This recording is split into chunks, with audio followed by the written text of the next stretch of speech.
He was one of the richest men in the world, a titan of industry who commanded a global empire from a skyscraper that pierced the clouds. He had everything the world says you should want: a private jet, a mansion on every continent, a billion-dollar company that bore his name. But in the sterile silence of his penthouse apartment, surrounded by priceless art and breathtaking views, he was a man starving to death in a banquet hall. He felt a profound and gnawing emptiness.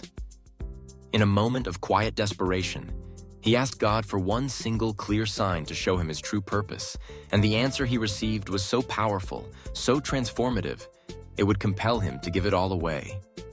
This is the story of how a man who had conquered the world had to lose it all to finally find his soul. His name was Julian, and he was the architect of his own gilded cage.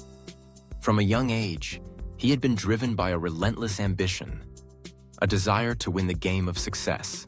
And he had won. He had outworked, outsmarted, and outmaneuvered all of his competitors. He was on the cover of magazines, a celebrated icon of modern capitalism. But the man on the cover was a stranger to him. The real Julian felt like a ghost, haunting the edges of his own spectacular life. The stakes were not about money or power. He had already won that game. The stakes were about meaning. His life felt like a beautiful, intricate, and utterly pointless machine. He was terrified that he would die rich and celebrated, but that his life would have added up to nothing, a loud and flashy zero. The hollowness became a constant companion, a dull ache in the center of his chest. He tried to fill it with more, a faster car, a bigger yacht, another company to acquire. But it was like trying to fill a black hole. One night, standing on the balcony of his penthouse, the city lights glittering below him like a carpet of scattered diamonds, he felt a wave of despair so profound it brought him to his knees. For the first time since he was a small boy, he prayed. It wasn't a formal prayer. It was a raw, desperate plea launched into the silent, starless sky. "God," he whispered, "if you are there, show me. Show me what this is all about. Give me one sign, just one clear sign, and I'll do whatever you ask." He didn't expect an answer, but in that act of surrender, he had opened a door he didn't even know existed. The next day, he went about his life, the prayer already feeling like a moment of temporary madness. He was in a board meeting, a high-stakes negotiation for a multi-billion-dollar merger when the sign appeared. It wasn't a burning bush or a voice from the heavens. It was the janitor. An elderly man named Hector who came in to empty the trash cans. Julian had seen Hector hundreds of times but had never truly looked at him. But today, for some reason, his eyes were drawn to the old man. Hector moved with a quiet dignity, a sense of peace that was so utterly foreign to the frantic, anxious energy of the boardroom. But the most striking thing was the man's smile. It was a genuine, radiant smile of pure contentment. In that moment, Julian felt a jolt, a shock to his system. He was looking at two men in the same room, one who had absolutely nothing in the eyes of the world, and one who had everything. And the man with nothing was rich, and the man with everything was destitute. The contrast was so stark, so undeniable. It was like a divine revelation. This was his sign. The feeling was not just an observation. It was a profound, intuitive knowing. The air in the room seemed to crackle with significance.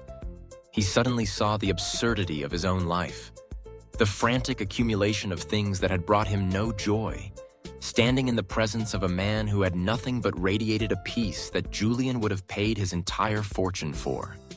The sign was not just the janitor's smile, it was the gut-wrenching realization of his own spiritual poverty.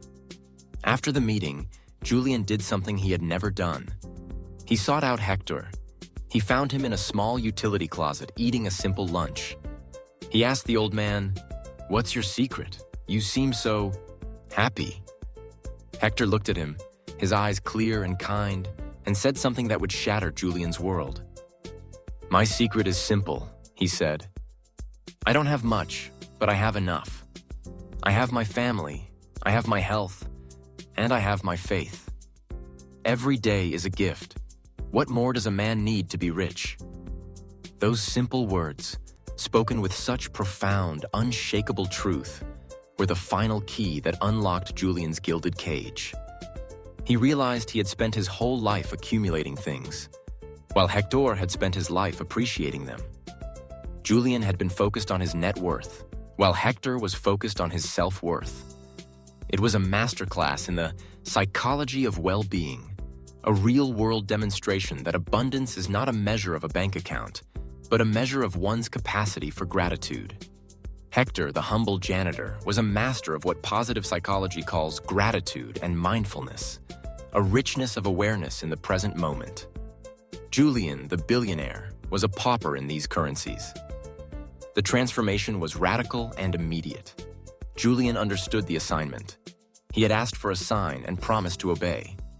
He went back to his office and began the process of dismantling his empire. He sold his company, giving generous packages to all his employees, from the top executives to Hector the janitor, who he made a millionaire. He sold his mansions, his jet, his cars, and gave the money away, establishing foundations for education, poverty relief, and environmental causes. He kept only enough to buy a small, simple cabin in the mountains, the kind of place he had loved as a boy. His business partners, his friends, the world, they all thought he had lost his mind. But Julian had never felt more sane. He had finally found what he was looking for. He had found true abundance. It wasn't in the noise of the stock market, but in the silence of the forest. It wasn't in the luxury of a penthouse, but in the simplicity of a wooden cabin. It wasn't in acquiring more, but in needing less. This story challenges the very definition of success that our world promotes. It is a powerful illustration of the channel's core message. True prosperity is not what you have, it is what you are. Julian had to be stripped of his external wealth to finally discover his internal, inexhaustible riches. His story is a modern-day parable, a divine message for a world that is obsessed with accumulation but starved for meaning. It reminds us that the answers we seek are rarely found by adding more to our lives, but by stripping away the things that are preventing us from seeing the truth that is already there. Your sign may not be a smiling janitor, but if you are feeling that same gnawing emptiness, that same spiritual hunger, have the courage to ask for a sign, and more importantly, have the courage to obey the answer when it comes. It will surely change your life. If this message about finding true abundance resonates with your soul, consider following for more wisdom that challenges the illusions of the world.